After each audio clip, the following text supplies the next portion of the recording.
Managers don't like doing them. Employees don't like giving them. HR doesn't like administering them, right? And where we go wrong is the fact that because we have this documented process, we trust that to be the only thing we do to give feedback. And it's far too often, employees are surprised that in a lot of situations, leaders who are supposed to protect their tribe actually sacrifice the people that they're meant to protect. My job as your manager is to describe what good looks like and try to set you up for success and break down barriers. If you take care of your people, I fundamentally believe your people will take care of your results.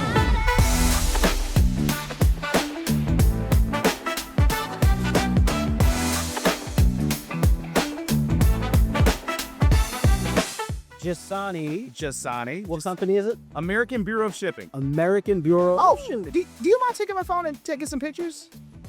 Thank you so much. Get Njsane's good side. She can only do what she's working with. All right. So how's SHRM 26 treating you? Oh man, it's great. It's busy.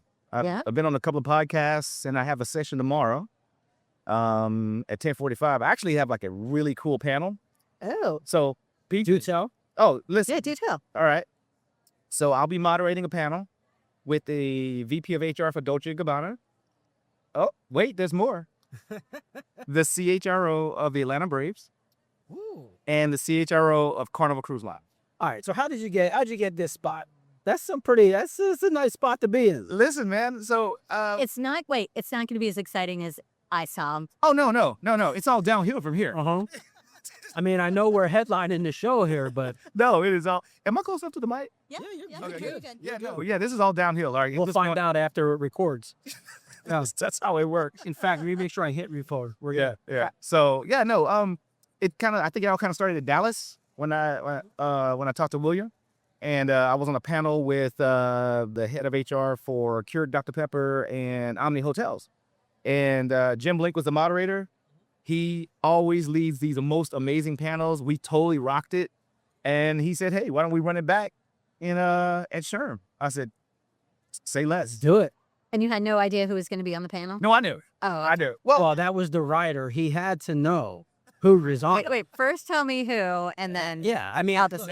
he wasn't going to do the podcast until he heard you were on it. Well, He's like, no M&Ms, Amy, I'm cool. and they have to be green M&Ms only. No Really? M&Ms.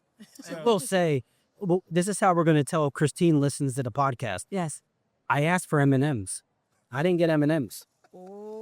Now, we're not going to tell her, and we're going to see if she listens to the episode. There you go. Yeah. For everyone else that's not here, this is Njsane. All right. So, Njsane, all right. So, congratulations. You're going to go great panel tomorrow. What do you think the hot topic of HR is here while you're here, or maybe even what you're going to be talking about tomorrow? What do you think the hot topic? Well, I mean, there's a lot of topics in terms of dealing with people because it's with all the industries and the geopolitical tensions and the economy and everything going just pick your poison, right? And each industry is facing something different. Tomorrow we're going to be talking about kind of the architecture of the frontline worker and how that's evolved, the whole sense of doing more with less. We're going to talk about the challenge of the fact that most frontline supervisors, it used to be they had between 5 to 6 direct reports. Now it's nothing to see an org chart with like 15 direct reports. And we all know the benefit of diminishing returns, right? And performance reviews. Oh my God. That's my least favorite part of management, and you have to do 15 of them. Yeah. So, Let's talk about performance, because I want to get into leadership. Sure. But performance reviews, where are we getting this right? You know what? There's not a lot we're doing right. Which is why I asked that question. Listen, here Breaking we can move news. on. right? Dun, dun, dun, dun, dun. Yeah. I was trying to be positive. No, I mean, listen, here's the thing. Managers don't like doing them. Employees don't like giving them. HR doesn't like administering them, right? So it's just like, So why do we do them? well, because we're crap at giving regular feedback. So you see all these companies like Google and other companies that put in magazines that we're no longer doing performance reviews. And everybody likes to run to those. Yeah. But that's fine, but you do have to give feedback. It only works if leaders give consistent feedback. And where we go wrong is the fact that because we have this documented process, we trust that to be the only thing we do to give feedback. And it's far too often employees are surprised, right? They go a whole year. I sit down and I say, hey, Ryan, So we had a few challenges last year, and you're like, what are you talking about? I'll work my butt off, right? That's like getting up in the mornings. I would say doing your hair, but doing your hair. Thinking you look good. I know what you mean. Yeah. And then Njsane comes up to you and says, man, you okay? You look a little pale today. Like I literally just spent 2 hours getting ready. I didn't wake up like this. That's a performance review, right? You go all year. Yeah. And then get smacked in the yeah, face. It's such a draconian, archaic process. Yeah. It is, but it doesn't seem like it's going away. And I mean, in some instances, you're hearing some companies, but I don't hear a lot of them breaking from it. I mean, and the systems that you see out there have performance management. So, what do you think the key behind this Arconian process, is there a key to doing it right? Consistently, hard stop. Look, I'm old school, right? I'm an old Army guy. I believe in having frequent conversations with my people. My job as your manager is to describe what good looks like, and try to set you up for success and break down barriers. And if I'm doing my job right, there should be no point in the year where you don't know how you're doing. And I always compare performance reviews and performance management to like taking care of your yard. If you take care of your yard every weekend, it's not that big of a deal. But if you go on vacation for 3 months and you don't take care of it, you're going to have a mess on your hands. What about for those that don't go on vacation and don't take care of their yard? Because that's me. That's a whole nother podcast. That's a whole nother issue. You need to move into a condo. Yeah. I would gladly pay an HOA fee to not have to do that. I do not do my yard.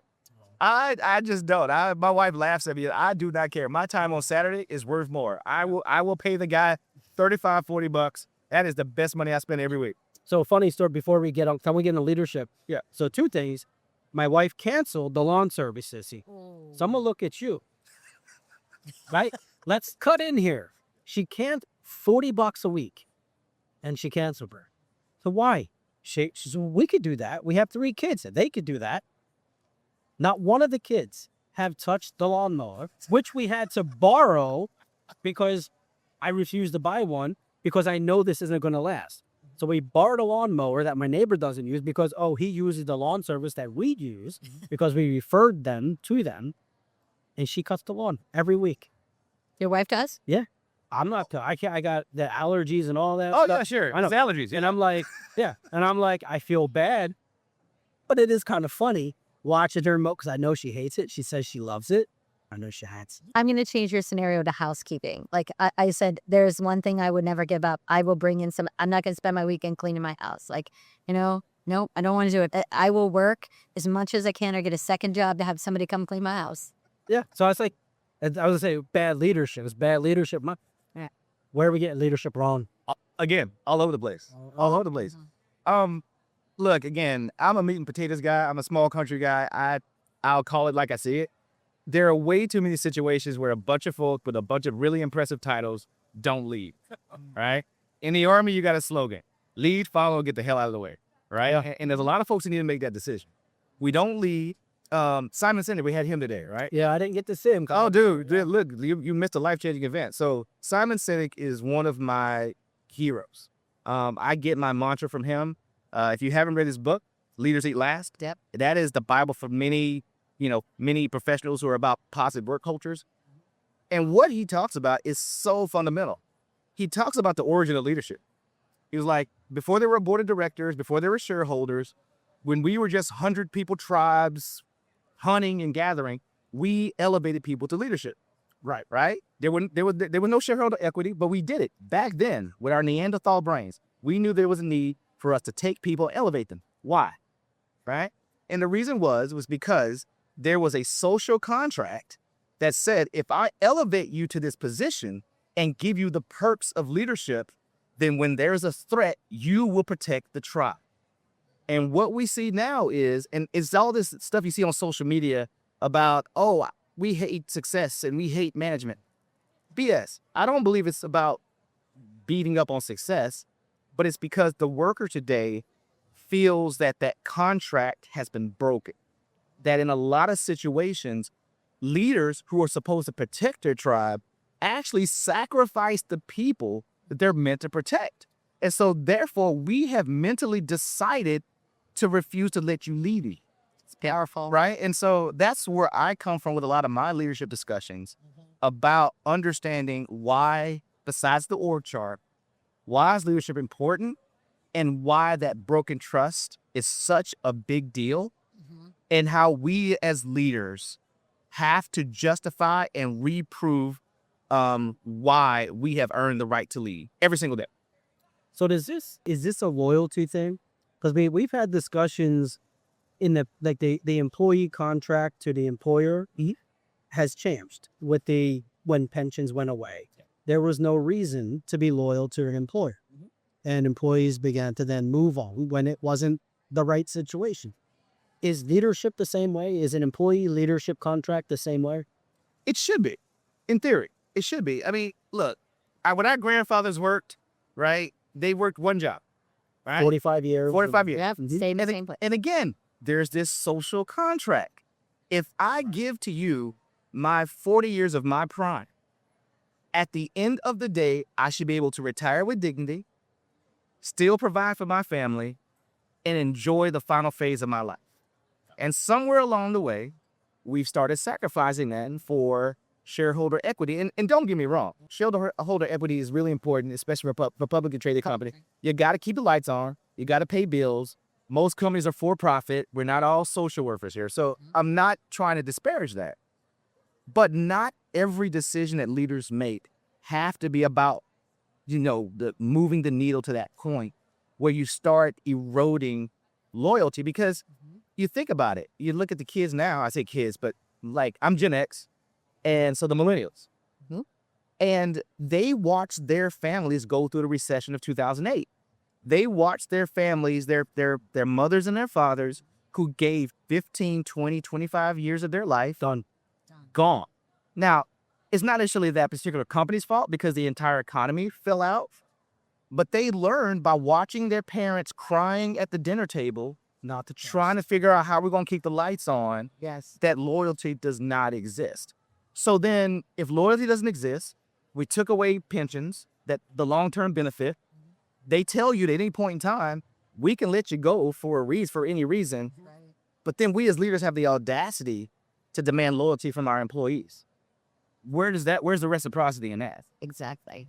I've had so many questions. I know. I was sitting here rethinking all my life decisions today.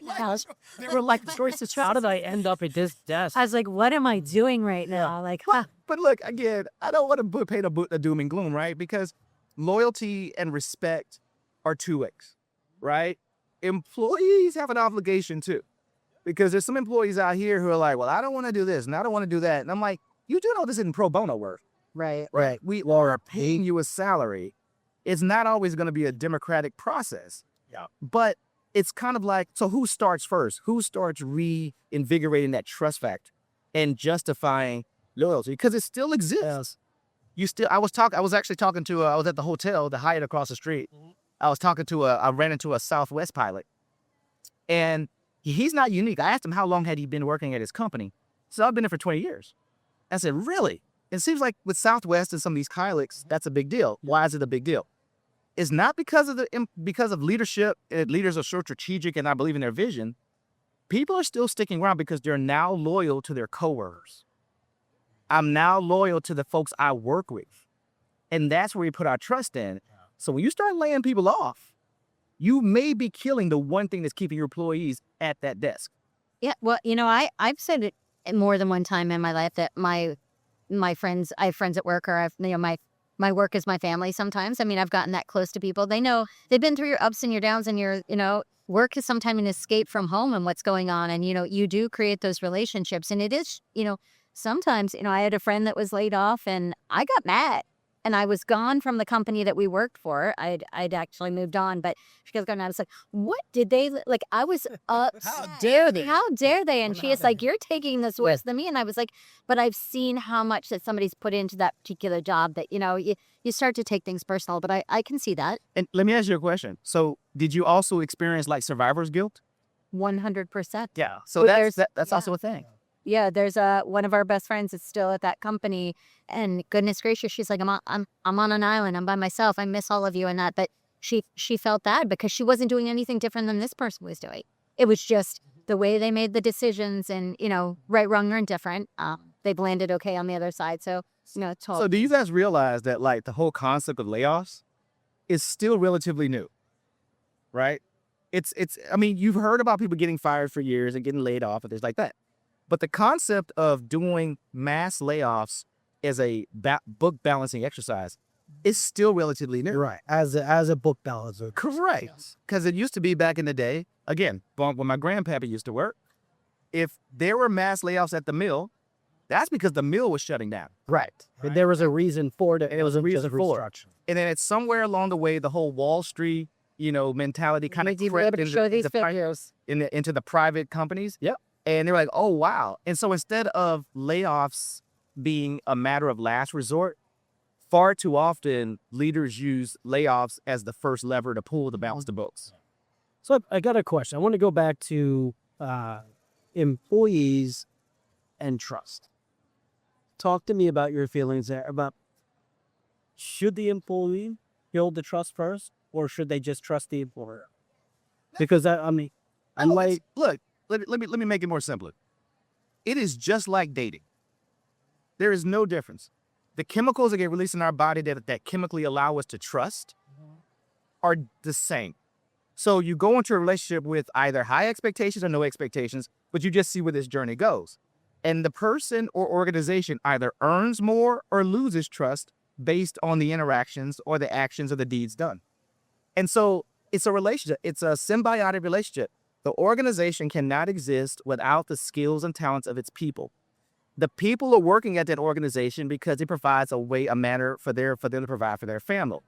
And so when one side thinks they're entitled, that's where things start falling off a cliff. And employees do the same thing. Leaders get complacent. We do it in relationships. The person's always around. Ryan, somebody that's good at your job. What do? I reward you with more work. Yeah. Right? you take this. I'll get paid more. Meanwhile, the slacker who's causing the more work gets to skate. Yeah. And we all know who the toxic, lazy person is. We all know. And by the way, if you don't know who it is. He looked your way. I did. I looked over there. No, but if you don't know who it is, it might be you. But it's a mutual benefit. And we as leaders have to get off our high horse and all these bonuses and all these things there is nothing wrong with money. I like money. We all like money. Money lets me do things. But we have to get off our high horse and quit chasing these things that erode our trust. Because if you take care of your people, I fundamentally believe your people will take care of your results. Yeah, absolutely. Let me ask you this. Is there a different expectation at different levels of leadership? Absolutely. Middle managers versus first-time managers versus senior leaders? Absolutely. I've seen it. I mean, I've been in HR for, almost 25 years. And unfortunately, and sometimes it's just human bias. All right. It's just good old fashioned human bias. There's no real ill content, but you notice how an admin is late for work. Next thing you know, she's written up, she's put on a performance improvement plan. And then if it continues, she gets fired. However, the BD guy who probably should have been fired a long time ago, he's still sticking around. Like, how's this guy still have a job? And so, again, somewhere along the way, this is leaders now, we have decided that we have to choose between results and behavior. We have decided that we can't demand both. And you allow toxic behavior, bad performance to just reign free because they bring in the numbers. You're like, no. I pay you a paycheck. I pay you a bonus. Yeah. I need you to do good work and also be a decent human being. Right. Yeah. Yeah, it's a tough balance. We see this in sports all the time. Mm-hmm. This is the diva wide receiver. I just use the Eagles. We just went through it with A.J. Brown. Like, they had to go, right? But they tolerated it for a very long time. But let's take sports, because I'm a huge sports fan. He's a Cowboys fan? I am not. Shame you. Shame you, sir. We've talked about that. No, I am not. But here's the thing, even in the sports arena, because I'm actually friends with a number of HR folks in the sports world. You have a panel coming up? Yeah, I do. But you can still demand performance. The San Antonio Spurs, even though they didn't win it all, when Greg Popovich was in charge, he was a no-nonsense coach. he did not deal with that diva stuff. And if you wanted to play ball in San Antonio, you had to leave that at the door. And they are one of the most fundamentally sound organizations, right? Yeah. So there are examples of divas running wild, but there are also examples of organizations who have chosen, no, this is our culture. This is what we're about. And if you want to work here, here are the rules of engagement. Let's go. Njsane, this has been amazing. Hey, thanks for the I'm opportunity. just jealous I can't sit in on a panel because we're going to be here. And you're going to be on a flight.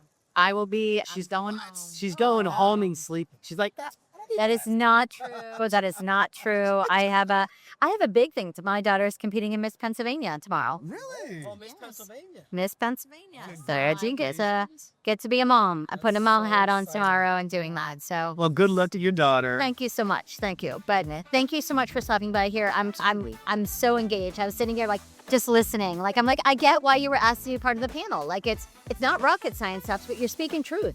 Right? You're speaking truth that, you just got to put together. It's not hard. You just got to give it down. Yep. All right. Thank you, guys. I appreciate it. But All right. okay. Thanks so much. Appreciate it.